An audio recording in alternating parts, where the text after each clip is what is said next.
Convido a todos nesta noite para abrir a Bíblia no Evangelho de Jesus Cristo, segundo escreveu Lucas, no capítulo 5, que nos diz assim o texto sagrado: E aconteceu que, apertando a multidão para ouvir a palavra de Deus, estava ele junto ao lago de Genezaré, e viu estar 2 barcos junto à praia do lago.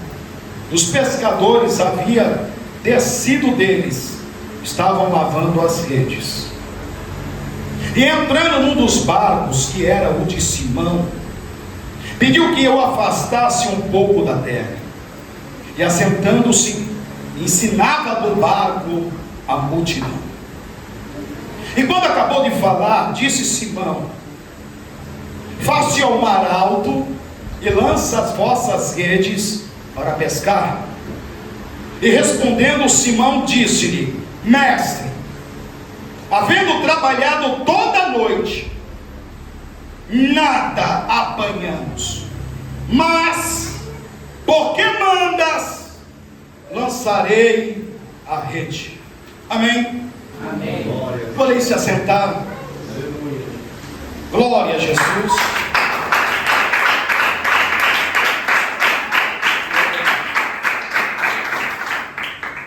Peço aos irmãos que, por gentileza, aleluia, fechem os seus olhos, porque quando nós estamos com os olhos fechados, nada tira a nossa atenção. Glória. Aqui o Evangelho de Jesus Cristo, segundo o evangelista Lucas, no capítulo 5, retrata acerca da pesca maravilhosa e os primeiros discípulos. Nesta noite, eu quero dar o tema dos primeiros discípulos. Aqui a Bíblia nos mostra que Jesus, ele havia iniciado o seu ministério. Ele início dá-se ao começo, porque ele ainda não tinha discípulos, não havia alunos, não havia pessoas que o acompanhassem para poder aprender a sua doutrina. E aí a Bíblia nos revela dizendo que ele dá o start do seu ministério após a morte de João Batista, que fora decapitado.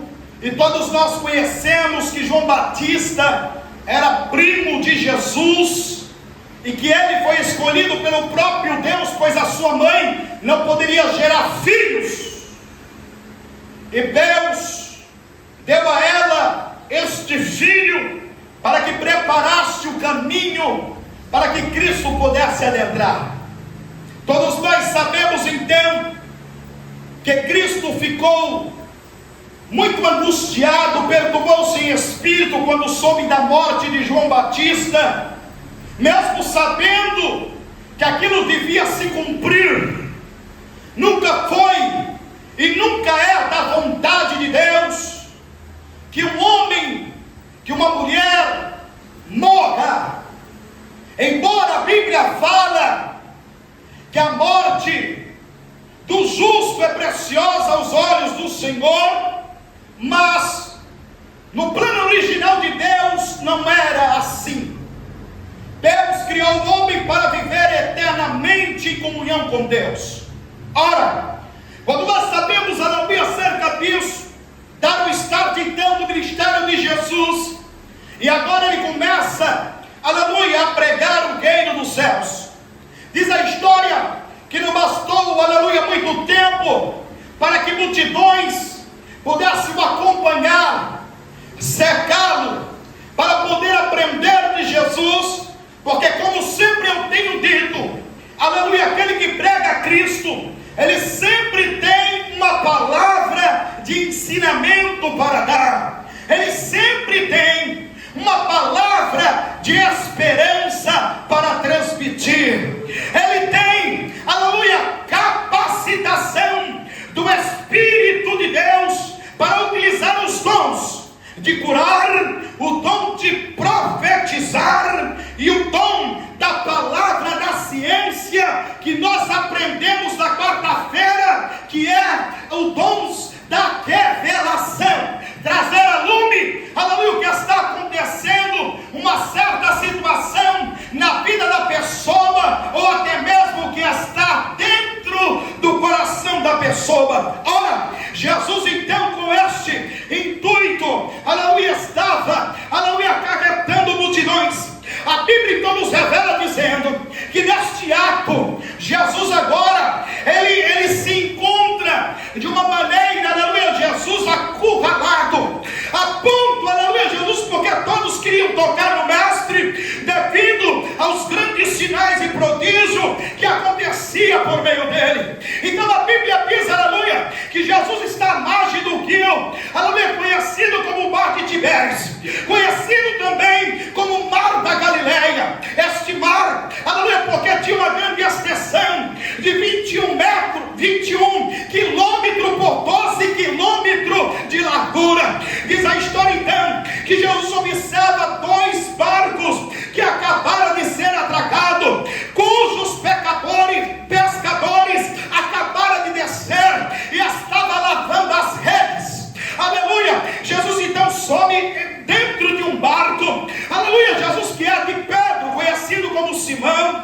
e ele pede para que ele possa se distanciar daquela multidão. Aleluia, glória a Deus. Então Jesus começa a ensinar dentro do barco, e aqui eu começo, aleluia, a ministração da palavra de Deus, porque quando nós entendemos acerca da multidão, aleluia, multidão, muitos acompanham, aleluia, mas poucos são aqueles que seguem. Podemos observar isso quando a Bíblia nos mostra em João, no capítulo 6, versículo 66, que até mesmo os discípulos, cerca de 70 discípulos que Jesus havia comissionado, capacitado para repreender enfermidade e expulsar demônios, sim, estes discípulos que já haviam alcançado a graça, que já havia experimentado os dons do Espírito de Deus, a Bíblia nos revela dizendo que Jesus, ao expor a verdade, ao confrontar,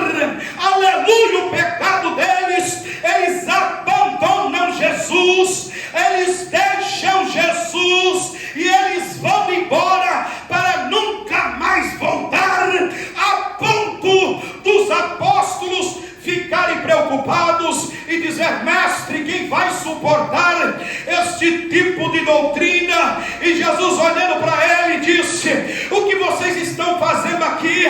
Vão embora também.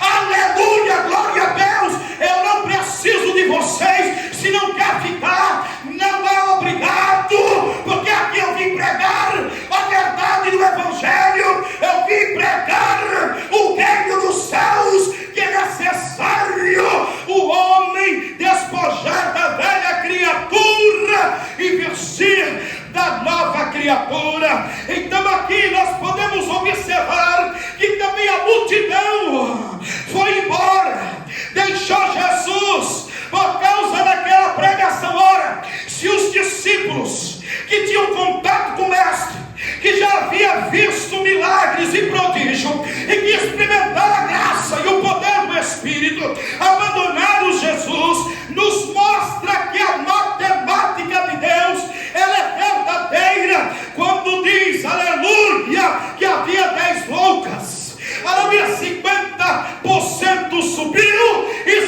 50% ficou. A Bíblia também nos fala, aleluia, glória a Deus, acerca, aleluia, Jesus de Elias e Eliseu. Elias subiu numa carruagem de fogo, 50% sobe, 50% desce. Aqui nos mostra então, aleluia, que uma pequena minoria de pessoas que estão na multidão vai continuar seguindo a Jesus, porque realmente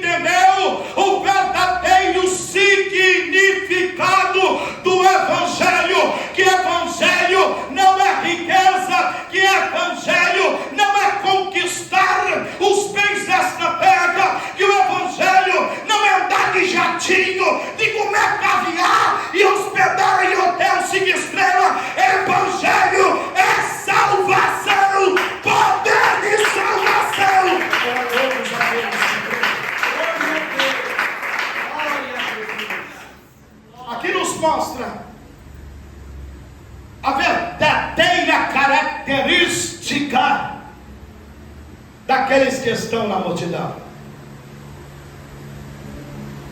Eles não querem Cristo, eles querem uma bênção, não o dono da bênção. Mar da Galileia, conhecido também como a Bíblia nos fala em Apocalipse, o mar que representa o mundo, que logo representa povos, línguas e nações. Foi esta revelação que o anjo dá a João: o mar que viste são povos, línguas e nações. Logo, entendemos que o mundo, aleluia, que é o mar, ele está repleto de mistério, pois até a ciência hoje não sabe o que contém no fundo do oceano. Estão mapeando de um lado para o outro para poder conhecer, mas há locais que ainda é desconhecido. Da mesma forma, o mundo contém as suas armadilhas, contém os seus chamariz, e o mar representando isso. Quando alguém está no mar, ele está morto para Deus, porque a Bíblia diz que aquele que não está em Cristo está morto para Deus. Logo, a Bíblia então nos revela que o barco, ele anda por cima das águas. Logo, o barco significa a igreja de Cristo. Podemos observar que a arca que foi revelada a Noé mostrava aquela que iria levar eles para a salvação, para um local determinado. Como a Bíblia diz que depois, aleluia, que as águas baixaram, ela desceu no Monte Ararat, lugar de destino. Então, aleluia, o barco, ele significa a igreja de Cristo, que tem o propósito de levar ao porto seguro, que tem o propósito de levar ao destino final daqueles que estão dentro do barco. A Bíblia então nos revela que Cristo está dentro do barco, aleluia, ensinando o povo, aleluia. É de responsabilidade da igreja de Cristo, daquele que está dentro do barco, aleluia, servir a Cristo, ensinar as verdades do Evangelho. Se há, aleluia, alguém que não há caráter, é de obrigação do pastor, do presbítero, daquele que ministra a palavra de Deus, ensinar, exortar, corrigir e disciplinar na justiça, segundo Timóteo, no capítulo 3 e versículo 16. Cabe, aleluia, ao pastor, como cabia a Cristo, ensinar o caminho que deveria seguir, aleluia. Era de responsabilidade do Senhor mostrar, aleluia, o verdadeiro significado de servir a Deus, que é uma relação, aleluia, da criatura com o Criador, do pequeno com o grande, do ser humano com Deus. Era a missão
servir a Deus, para vir para a igreja, chamado de grupo desengrejados. É uma heresia.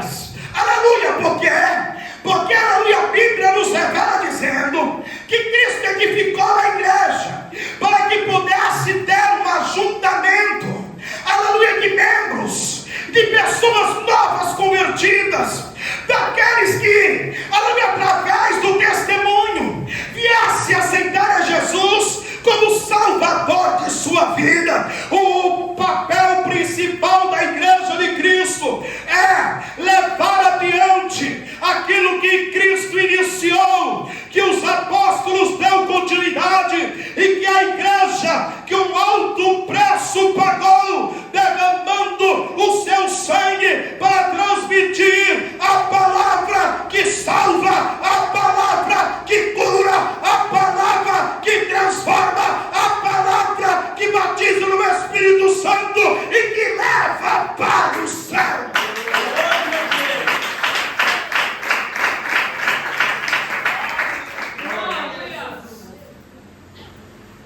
Pena, o evangelho foi deturpado. E como eu disse a vocês, há um alto número de pessoas aderindo a este grupo desigrejado, dizendo que pode servir a Deus em sua casa, porque nós somos templo do Espírito Santo. Verdade, somos templo do Espírito Santo, mas isso não compete a mim e a você, aleluia, deixar de vir à igreja para poder, aleluia, nos alegrar no Senhor e viver em harmonia, em comunhão com os nossos irmãos. Sabendo disso, aleluia, há também um pequeno grupo que se forma, chamado grupo de AD, aleluia, glória a Deus. Ensino à distância, pessoas que acreditam que pode aprender em casa, que não precisa de vir para a igreja, aleluia, como a forma de AD, aleluia, estamos estabelecendo isso para o corpo que se diz corpo de Cristo. Eu vejo isso acontecer no mundo secular, aleluia, cursos técnicos e universidades oferecendo este tipo de curso, este tipo de procedimento para aprender à distância, podendo ir para poder tirar algumas dúvidas ou fazer uma prova. Da mesma forma está acontecendo com um pequeno grupo de crentes que se dizem servir a Cristo, que estão adotando este tipo de doutrina. A palavra de Deus é uma palavra verdadeira, é uma palavra genuína, e a Bíblia diz, aleluia, lá em Hebreus do capítulo 10 e versículo 25, que não devemos deixar de se reunir, não deixamos de congregar, porque isto é a vontade de Deus. A Bíblia também nos diz, aleluia, glória a Deus, aleluia, que importa obedecer. Sim, a Bíblia diz em Mateus, o capítulo 7 e versículo 26, insensato é o homem que ouve e não obedece à palavra de Deus, pois será como aquele que construiu a sua casa sobre areia, e veio os ventos, e veio os vendavais, e abateram aquela casa, e ela veio ao chão. Este tipo de pessoa, aleluia, pode permanecer para algum tempo, mas ao passar do tempo, pode não ter comunhão, aleluia, com a igreja de Cristo, pois a igreja de Cristo simboliza o corpo de Cristo, que contém o corpo e também vários membros. E quando nós sabemos disso, quando a igreja está reunida, é que nós formamos apenas um corpo, estamos em unidade, pois não pode se submeter a Cristo, aquele que está dividido, pois como um corpo, aleluia, que está unido, se faltar um membro, o corpo sente falta. Da mesma forma, Cristo, que é a cabeça do corpo, sente falta neste meio.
no seio da igreja, porque uma igreja unida já nos mostrou a Bíblia Sagrada, o diabo não tem poder contra ela. Glória a Deus. Glória a Deus.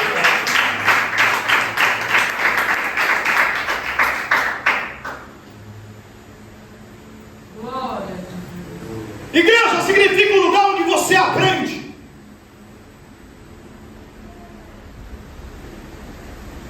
Não é o ensinamento do homem, mas de Cristo.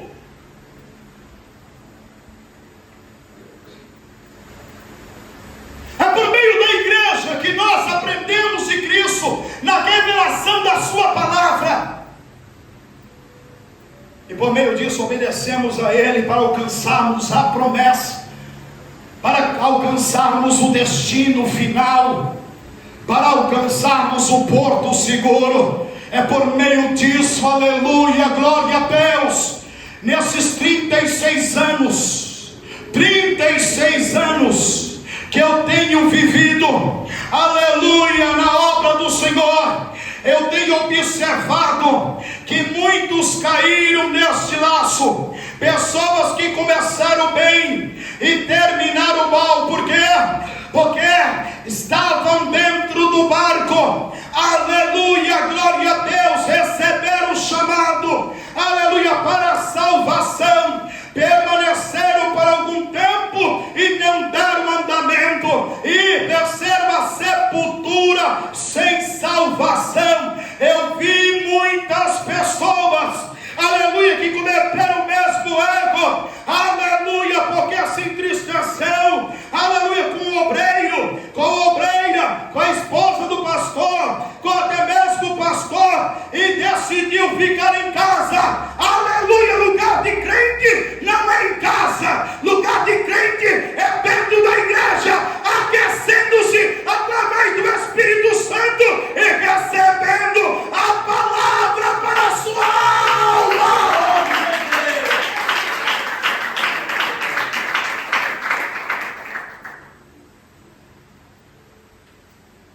Eu me recordo que no ano de 2010 estava dirigindo o campo do Rio Branco e me chamaram para me dar uma santa ceia numa congregação em Cubatão.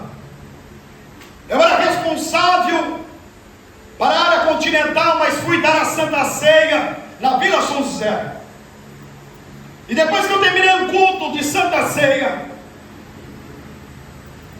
o pastor me chamou para que eu fosse dar uma ceia para uma anciã, uma obreira, que havia trabalhado muito para o Senhor, estava acabada.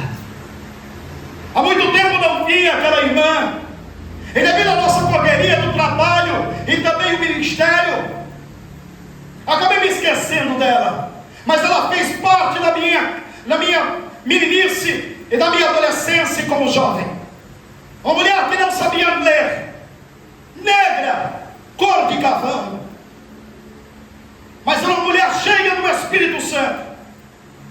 Uma senhora que não sabia ler, era obrigado que outros lessem para ela para pregar a palavra de Deus, mas quando ela abria a boca, nós víamos como Deus falando com o seu povo e a sua igreja.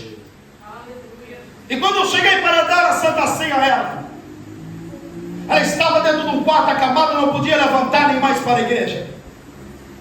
Estava cuidando do genro e da filha, e ela estava cega, irmã Benedita. Quando eu cheguei no quarto, irmãos, eu fui tomado de uma angústia tão terrível, porque quando eu falei a paz do Senhor, irmã Benedita, ela falou: a paz do Senhor, meu filho, é o Valtinho. Eu falei: sim, me perdoe, eu não posso ver mais, vai reconhecer a sua voz. E ali ela começou a falar comigo: meu filho, depois que eu fiquei cega e debilitada nesta cama, nunca mais eu fui para a igreja. E as lágrimas começou a correr. Eu sinto saudade de ir para a igreja. Eu prefiro morrer do que ficar dessa forma, sem ir adorar o meu Jesus, sem ir e deixar de aprender de Jesus, porque nós aprendemos todo dia. Traga a Sofia. E a minha irmã, eu falei para ela: descanse, irmã. A irmã já trabalhou muito para o Senhor, e há um grande galardão que lhe espera. E aquela irmã foi tomada pelo Espírito Santo e começou a falar em línguas, foi renovada na cama. Eu saíria angustiado. Quantas pessoas que têm o privilégio de vir para a casa de Deus e não vai, enquanto uma senhora de 67 anos estava chorando por não poder ir para a igreja. Recebi aqui o campo da Náutica, uma irmã que já dormiu no Senhor por nome Hélida, amava vir para a casa do Senhor, mas era uma senhora, mais de 80 anos de idade, que para caminhar era uma dificuldade. As filhas decidiram que ela não iria mais à igreja à noite, porque tinha medo dela ir, porque ela andava com dificuldade por causa que ela ia a pé para a igreja. Ela morava com 2 filhas, e quando chegou isso ao meu conhecimento, eu disse: irmã Hélida, foi um culto de Santa Ceia que ela veio, que as filhas veio trazer, que ela falou: preciso tomar ceia. Eu falei: dona Hélida, enquanto eu estiver aqui, a irmã vai vir para o culto. Aquela irmã abriu um sorriso de um canto a outro e falou assim: Deus abençoe meu filho. Aleluia, glória a Deus. Enquanto eu permanecia ali, eu passava, buscava ela e levava de volta para casa, e podia ver no semblante dela o sorriso que irradiava, irmãos, quando entrava na igreja. Sabe o que é isso? É aquele que realmente aceitou a Cristo. Ele não pode viver sem Cristo, sem vir para a igreja adorar a Cristo, sem vir para aprender de Cristo, sem poder, aleluia, sem vir, sem sentir, aleluia, comunhão com os irmãos. Ela amava estar no conjunto para louvar e bendizer a santidade de Deus, aleluia.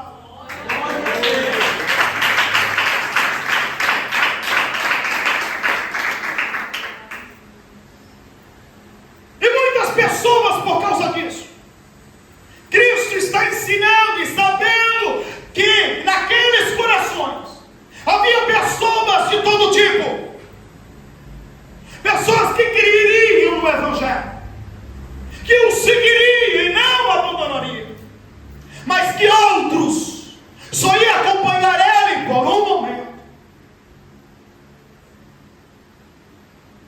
por alguns dias.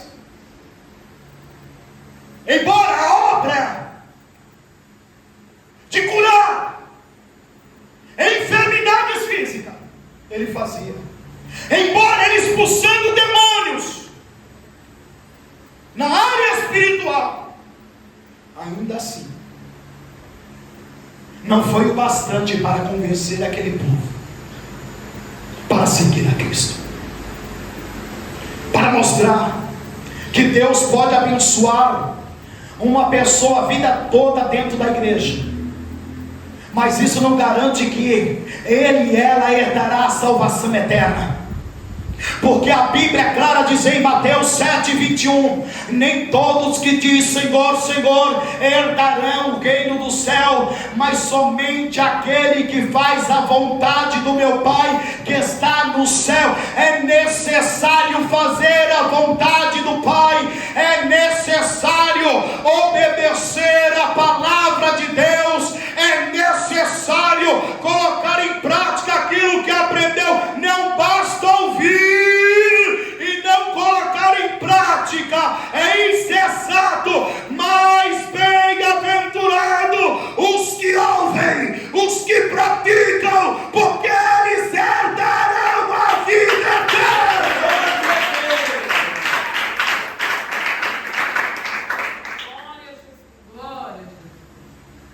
Olha a importância. Talvez alguém pode dizer: poxa, o pastor também é chato. no culto de domingo, culto de família, pregar este tipo de palavra. Ora, se eu fizesse a minha vontade, não seria servo de Cristo. Porém, eu sou guiado pelo Espírito de Deus, e eu trago aquilo que Ele me revela. A palavra é para mim e para você. Receba nessa noite.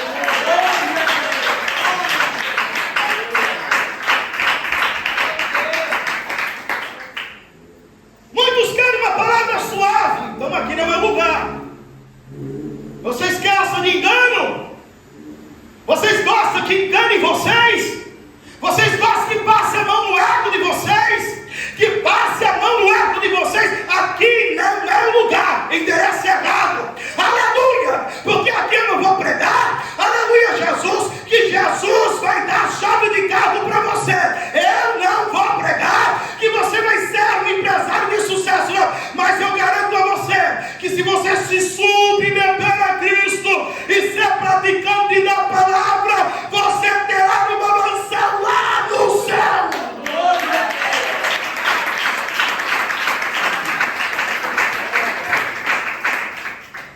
Olha a preocupação do apóstolo Paulo com Timóteo.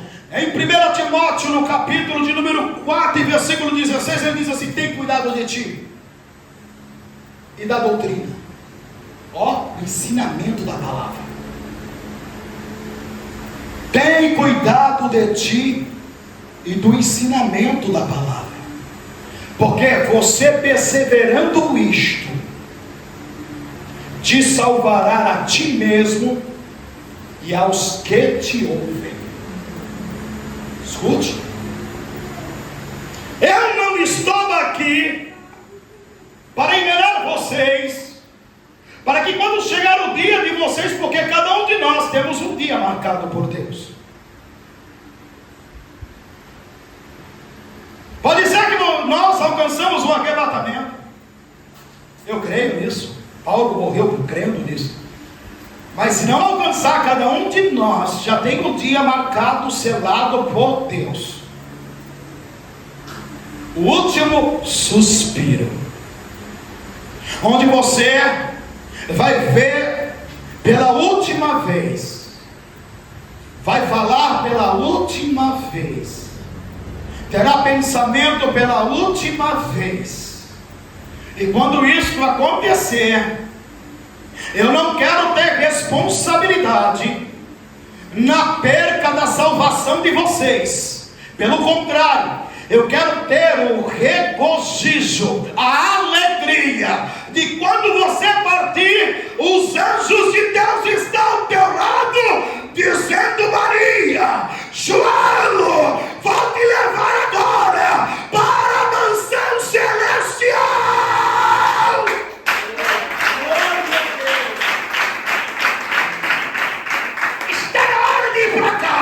Aleluia, aleluia, glória a Deus. Oh, bendito é o nome do Senhor. Grande é o nosso Deus, aleluia. Oh, glória a Jesus. Quantas pessoas, irmãos, estão preocupados, aleluia, dizem que se preocupam, aleluia, Jesus, em aprender de Jesus. Sim, dizem que estão preocupados em aprender, aleluia, do Senhor, e ficam ouvindo estes pastores corruptos, aleluia, estes falsos profetas, aleluia, ficam, aleluia, ouvindo, aleluia, Jesus, esses pregadores que negam a doutrina, pregando a doutrina, aleluia, Jesus, que uma vez salvo, sempre salvo. Isso é mentira. A Bíblia diz, aleluia, Jesus, que o homem e a mulher que não obedecer a palavra de Deus está suscito a se desviar do caminho da verdade e perder a salvação. Aleluia, glória a Deus. Porém, a Bíblia aqui nos mostra, aleluia, Jesus, que todos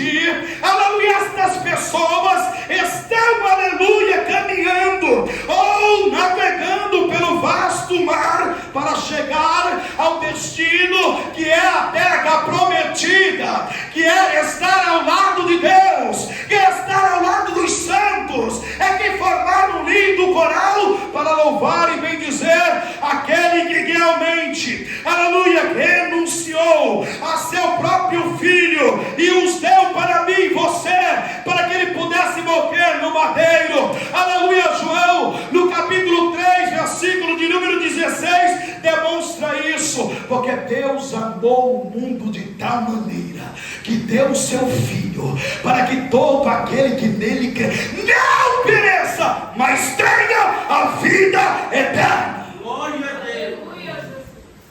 Glória a Deus. Glória a Jesus. A rede. A Bíblia diz que os discípulos estavam lavando as redes. Eles estavam lavando as redes porque eles haviam passado a noite toda e não pescou nada. Meu avô fazia rede de tarrafa. Eu aprendi com meu avô a fazer rede de tarrafa. E eu sei que o sustento de um pescador depende da rede. Meu avô pescava. Eu, juntamente com meus tios, aprendi a pescar. Nunca gostei de pescar de anzol. Eu pescava de rede ou de tarrafa. No ano 2000, eu pescava todos os dias quando chegava do trabalho à noite.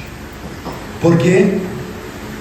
Porque a noite é o local ideal para se pescar. E eu nunca, juntamente com meus tios, voltei para casa sem ter levado o peixe para casa. Nunca. Escute. Pequenas horas da noite, entre 6 até 9 horas da noite, eu estava pescando com meus tios e nunca deixamos de trazer peixe. A Bíblia diz que eles não haviam pescado nada, eles estavam lavando a rede, porque a rede havia se enchido de algas, talvez galhos, e eles estavam lavando para guardar a rede.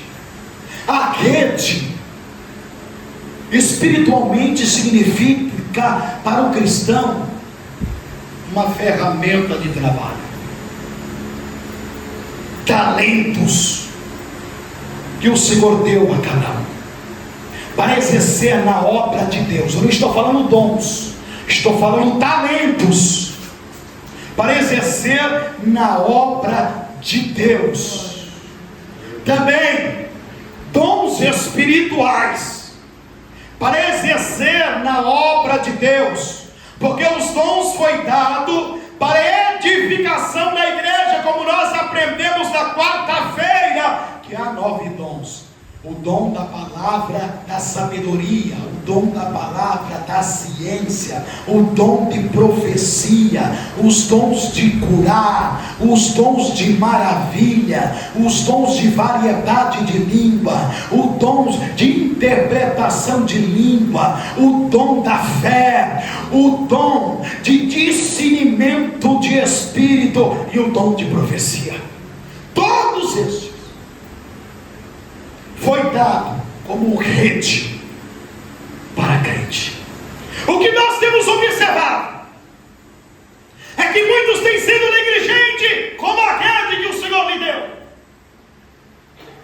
Talentos que o Senhor lhe deu para trabalhar, não tem dom, mas tem talento, e não tem feito. Tem sido negligente. O Senhor tem visto isso. É negligência sua, minha irmã. Jovem, irmãos, é negligência de vocês. Ele deu a rede a vocês, para vocês utilizar a rede. Lance a rede. Utilize a rede. Talvez porque fica esperando um pelo outro.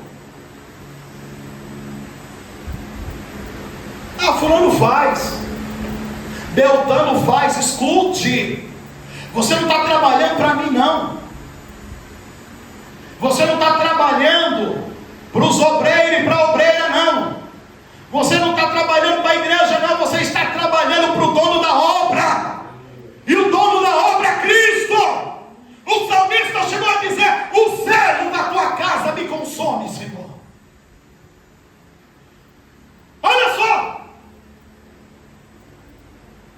Salomão herdou o trono, mas Davi tinha preparado todo o recurso, a maior parte do recurso para construir o templo. Davi já havia preparado. Sabe o que é isso aí? É um coração comprometido, recebeu o talento de Deus, recebeu o dom de Deus, soube utilizar. Crente que não utiliza o talento, que não utiliza, aleluia, os dons de Deus, vai pagar o preço muito alto. Já tem gente pagando.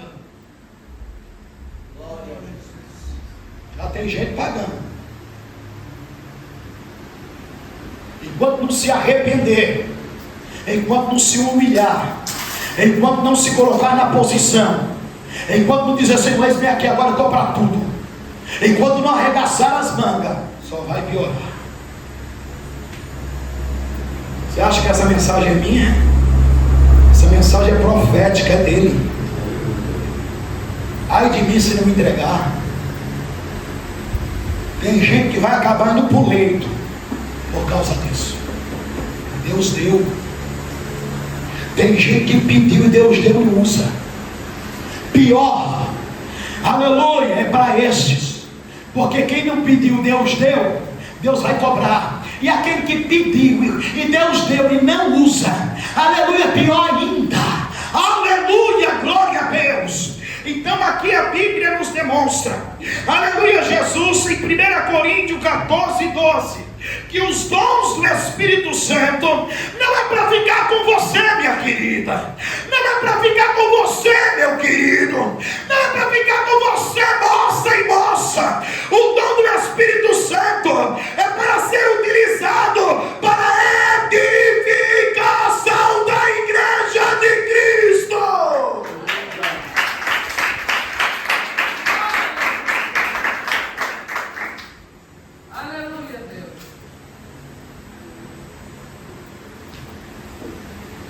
E aí Jesus chama os primeiros discípulos.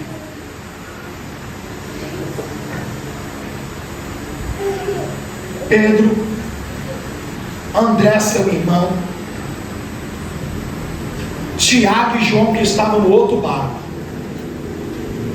Ele chama eles, os primeiros discípulos, é chamado por Cristo, lá em Mateus 4. Está no capítulo 4 de Mateus. Ele chama os 4, ele chama os primeiros discípulos, dizendo assim: eu vou fazer de vocês pescadores de homem. Escute, você sabe o que é discípulo? É um aluno receptivo a aprender, a obedecer. Todos aqueles que aceitam Cristo podem perceber que a primeira coisa que é feita a ele quando ele decide se batizar é dar o discipulado, para ele começar a aprender como é que é viver o verdadeiro evangelho, como deve se comportar na igreja, qual é o dever do membro. E lá quando você está se batizando, a primeira, aleluia, coisa, se você assim fazer um pacto com Deus, é assim: você se compromete a ser fiel à igreja e a Deus. Sim, muita gente está sendo negligente com isso. Como que pode ser fiel a Deus que você não vê e ser fiel à igreja? O discípulo obedece, é receptivo a aprender e obedecer, colocar em prática. O discípulo que não obedece, ele não está apto para permanecer no caminho, no reino, no chamado. É por isso que Cristo disse lá em João 6, depois que os discípulos, 70 discípulos e a multidão vai embora, ninguém vem a mim senão enviado pelo Pai. Não adianta, tem que vir com o coração aberto, não pode vir pela emoção, pelo impulso. Você tem que entender, meu irmão e minha irmã, aleluia, que não é vir para Cristo, porque se você não vir para Ele e aceitar, você vai para o inferno. Não é isso, não. Você tem que entender e compreender que Ele deu um dom gratuito para você, aleluia, morrendo na cruz do Calvário em teu lugar, para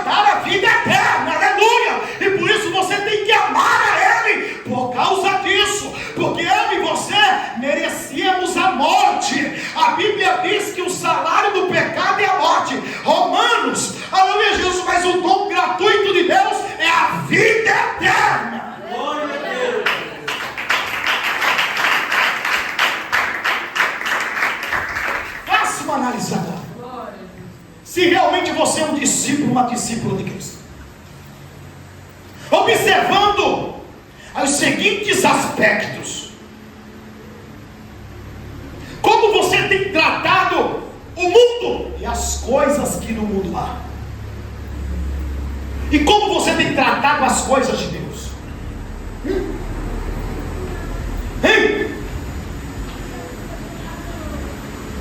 Será que porventura as coisas do mundo estão em primeiro plano? Analise isso. No seu trabalho você é aplicado, não falta, não chega atrasado,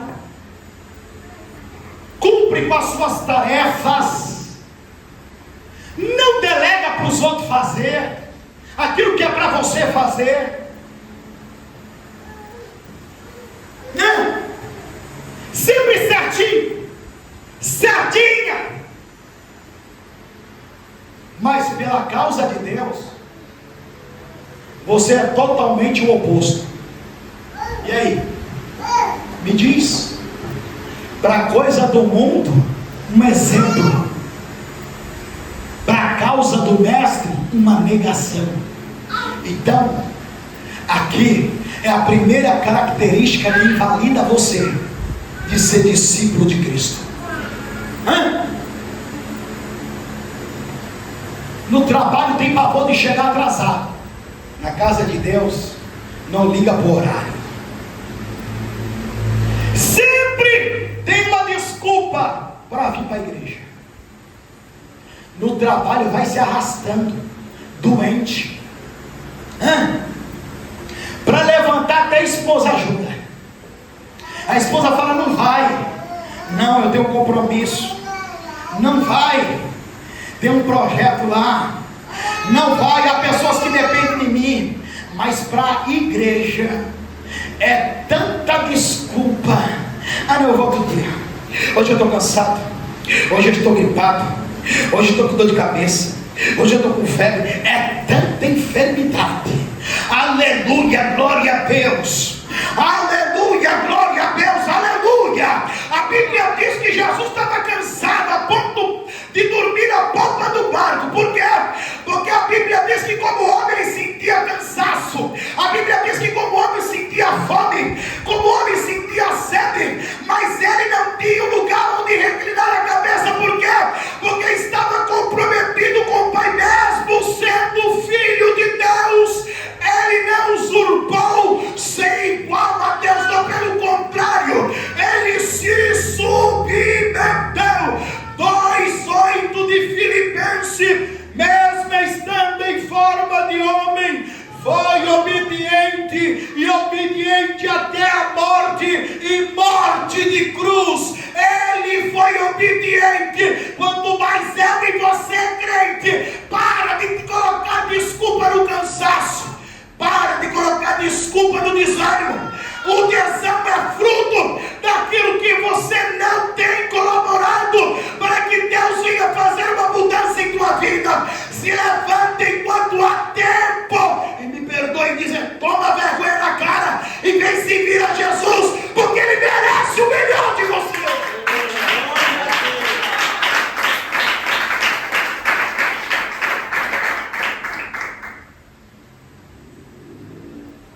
Está muito confortável.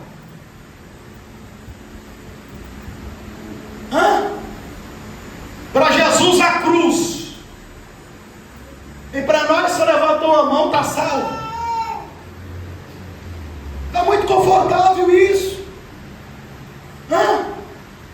Ele disse assim: no mundo tereis aflição. Vamos lá. Tem colocado em primazia a esposa, os filhos, o pai, a mãe, os netos, os irmãos. Sempre tem um jeitinho para acudir o pai e a mãe. Sempre tem um jeitinho para atender às exigências da esposa e do esposo, para honrar os compromissos com os filhos. E para Deus: não, eu tenho compromisso com meu filho, hoje eu não vou. Eu tenho um compromisso com a minha esposa, hoje eu não vou. Não, eu já prometi para o meu pai também, não vou. Hein? Cristo só de escanteio. É só quando você precisa dele. Aí quando acontece alguma coisa que não é do seu agrado, a primeira coisa que você culpa é ele. Por que que o Senhor deixou acontecer isso? Por que que o Senhor não interviu? Por que que o Senhor não entrou com providência? A culpa é dele? A culpa sois de vós.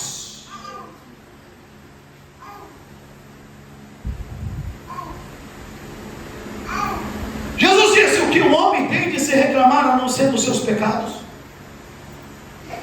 A culpa não é dele.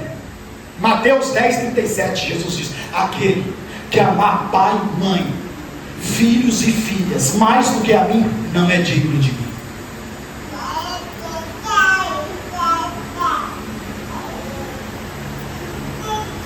Meu irmão, minha hora está aí.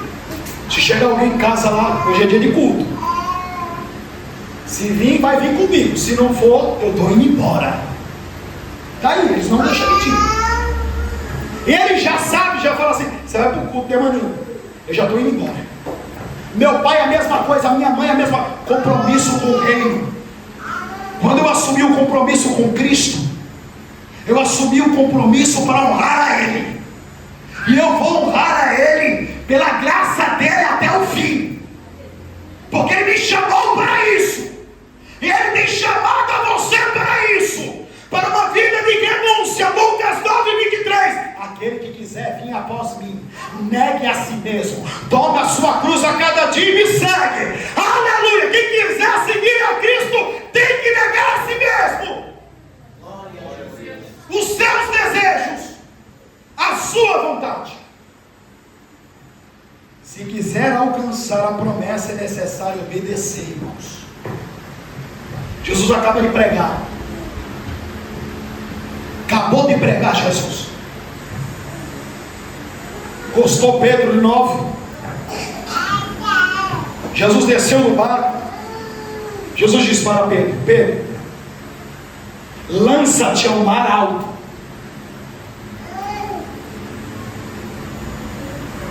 E lança a rede.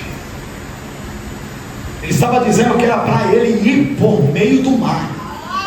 Vá ao mar alto, no meio do mar. Eles estavam cansados, estavam exaustos, estavam desanimados. Eles não pegaram nenhuma pinabinha. Eles estavam frustrados. Eu disse para vocês que todas as vezes que eu fui pescar, e eu não era pescador experiente, mas meus tios não enfiavam a mão na loca. Você sabe o que é loca? Casa de peixe. Nós ia batendo assim, ao lado do rio assim, ia batendo, enfiando a mão na loca,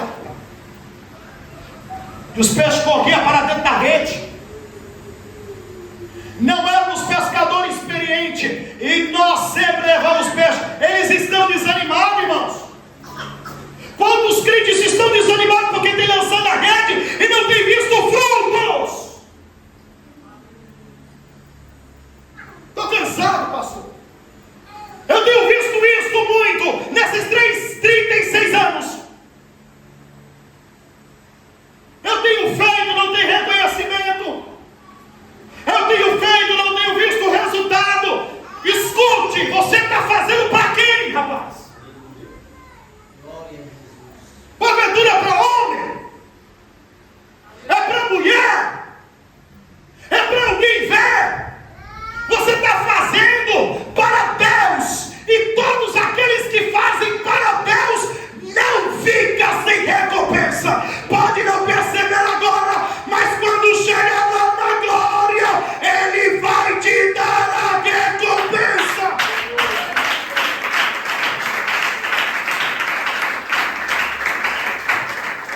É só não colocar como prioridade as coisas da terra. Depois que nós estamos com compromisso nessa obra, eu recebi várias propostas, várias, uma melhor do que a outra. Todas elas eu tinha que abandonar a obra. Todas. Quarta-feira agora eu recebi a maior proposta Uma proposta de R$8.600. Fora os benefícios. PLR de R$20.000. E a proposta era assim: é só você decidir mudar de estado. Mato Grosso. Estou com a mensagem até agora que eu estou aqui. Eu agradeci a proposta, agradeci por ter me lembrado de mim e dispensei a proposta. Peguei, tirei um print e mandei para minha esposa. É por isso que é bom ter uma esposa alinhada com o mesmo propósito que você. Eu mandei para ela. A primeira coisa que ela me ligou e disse assim: você rejeitou, né? Porque você não vai deixar a obra de Deus por causa de dinheiro. Hã? Eu falei: não, filha. Então por que você já me mandou? Não era nem para ter me mandado. Vendo aí, irmão? Ainda fui chamado a atenção. Aí o colega que estava ouvindo o áudio do meu lado, que estava trabalhando, falou assim: e aí, já vai preparar as malas? Eu falei: não vou não. Você está doido, rapaz? Eu falei: vou não. Eu tenho um propósito na obra. Tenho um propósito na igreja. Ele falou assim: rapaz, igreja você fecha e abre lá. Eu falei: meu filho, você não entende, porque você não é espiritual. Eu perdoo a sua ignorância. Por quê? Porque a obra de Deus não é como a obra secular, que você abre o comércio e você fecha o comércio e muda de estado ou de cidade para abrir em outro lugar. Não, aleluia. A obra de Deus é santa, a obra de Deus é ordeira, a obra de Deus é espiritual. Não tem como fechar e abrir outro canto, não, rapaz.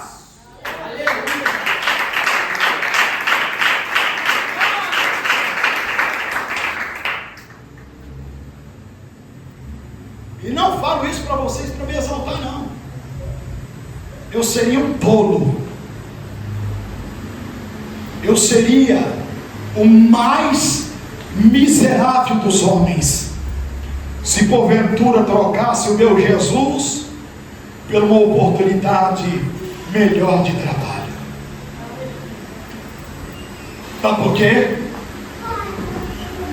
Porque o que ele fez por mim,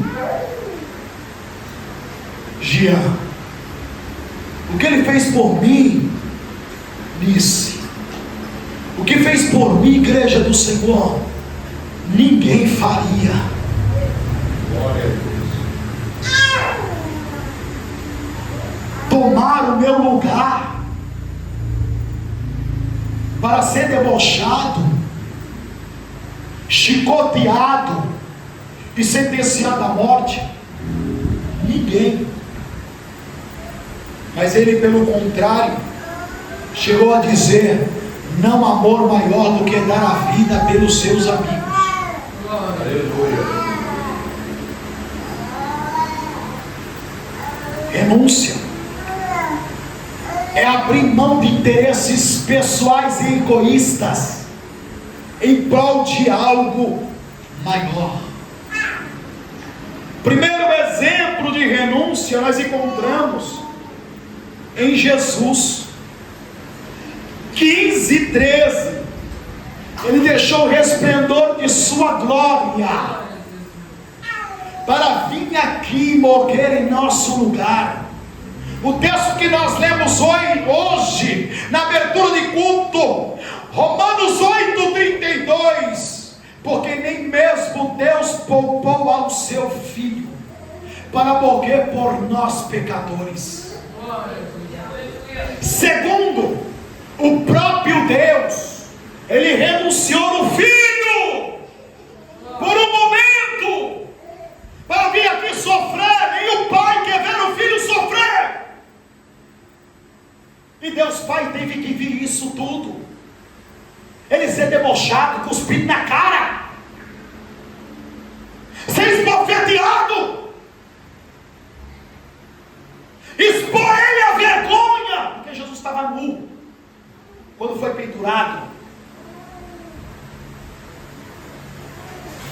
João 3,16. O que dizer de Abraão? Gênesis 12. Ele utilizou a renúncia.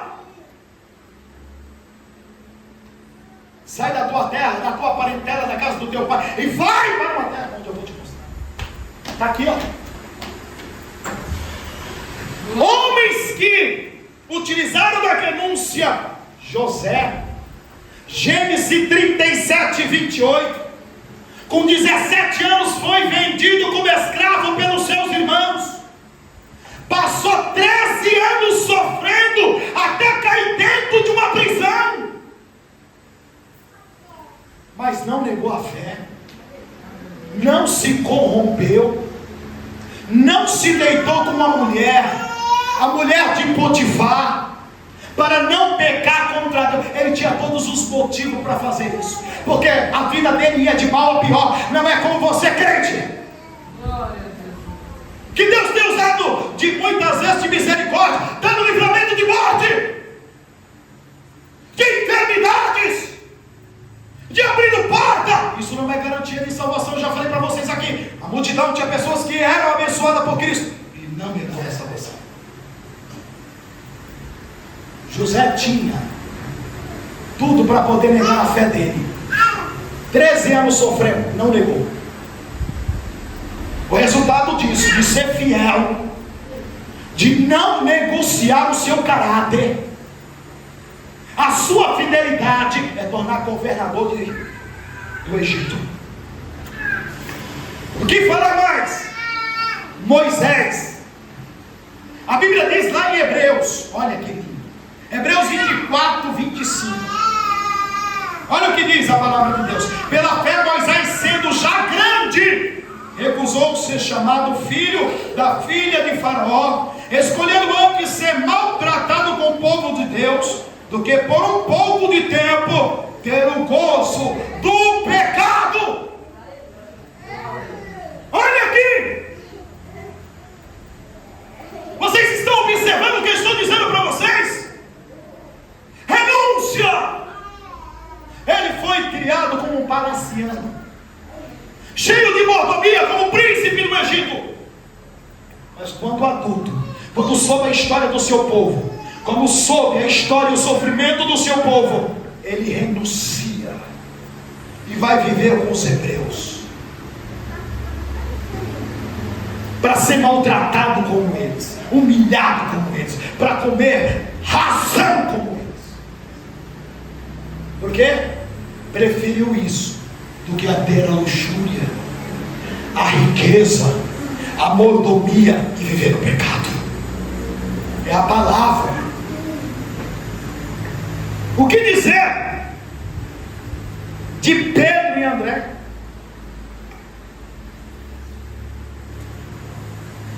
Eles viveram uma vida de renúncia. Pedro morreu crucificado de cabeça para baixo. Viveram uma vida de renúncia. André foi assassinado. Viveram uma vida de renúncia. Aleluia, glória a Deus, glória a Jesus. O que dizer de outros que renunciaram? Antipas. Olha o que Apocalipse 2,13 diz, ó. Antipas, bispo da igreja de Pérgamo, pastor da igreja de Pérgamo, passando uma grande perseguição, o próprio Jesus dá testemunho dele. Eu sei as tuas obras e onde habitas, que é onde está o trono de Satanás, e reteis o meu nome e não negaste a minha fé. Ainda nos dias de Antipas, minha fiel testemunha, o qual foi morto entre vós, onde Satanás habita. O pastor da igreja de Pérgamo, ele foi assassinado por não negar a fé, por não negar a Cristo. Ele foi morto, martirizado por causa de Cristo. E hoje? O Senhor está pedindo para você morrer por causa dele? Se preciso for, tem que morrer. Mas ele não tem pedido muito. Ele tem pedido obediência apenas, submissão às suas leis, aos seus mandamentos.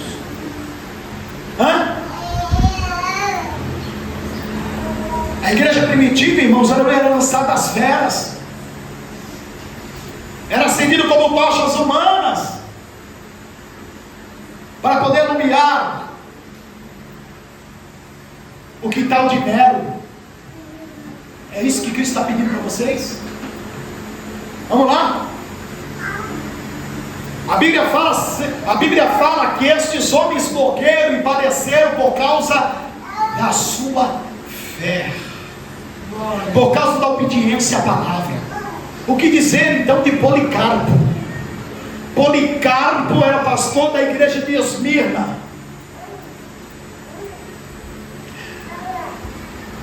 No império de Marco Aurélio, ele foi capturado. E o procônsul pediu para ele negar a sua fé, negar a Cristo e adorar a Marco Aurélio. Ele falou assim: eu sirvo ao Senhor há 86 anos. Jesus nunca fez mal para mim. Como eu poderia negar o meu rei e o meu salvador? O procônsul falou para ele: há muitos animais selvagens que podemos lançar a você. Ele falou: pode trazer. Aí pegaram ele e foram colocar numa estaca para colocar fogo nele. E precisava prender ele com pregos e amarra de corda. Ele falou: não precisa pregar de pregos. Eu não vou fugir. Colocaram ele na estaca, então amarraram ele. E quando lançaram fogo sobre ele, ele glorificou a Jesus e disse: meu Senhor e meu Rei, eu te louvo por me dar a oportunidade de, junto com aqueles que partiram martirizados, eu ser um também. E diz que o fogo não pegava nele, abria um círculo de fogo e não queimava ele, a ponto de ficar assustado aqueles que assistiam. Então o soldado pegou uma lança e cravou ele na lança, e ele deu o último suspiro. Aí o fogo pegou nele. Todos estes viveram uma vida de renúncia. Que dificuldade você tem em viver uma vida de renúncia?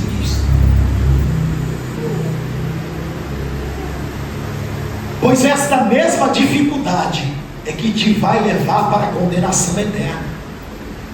Porque o Senhor não quer ninguém que Ele não possa governar, e Ele não está governando quem não tem renunciado. Não adianta. Como eu disse a você, aquele que renuncia, ele não faz a sua vontade e não faz o que ele quer. Como eu disse a vocês, eu poderia trazer uma outra mensagem aqui, mas não seria da parte de Deus, seria da minha carne, aleluia, seria o desejo da minha alma, mas a vontade de Deus está sendo feita mais uma vez nesta noite. Receba alimento de Deus para a sua alma, pois ela pode trazer salvação para os que ouvem e praticam.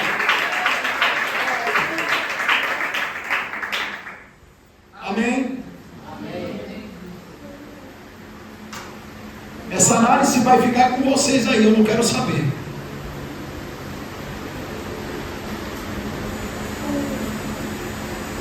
Não esqueça que o Senhor sonda os corações dele.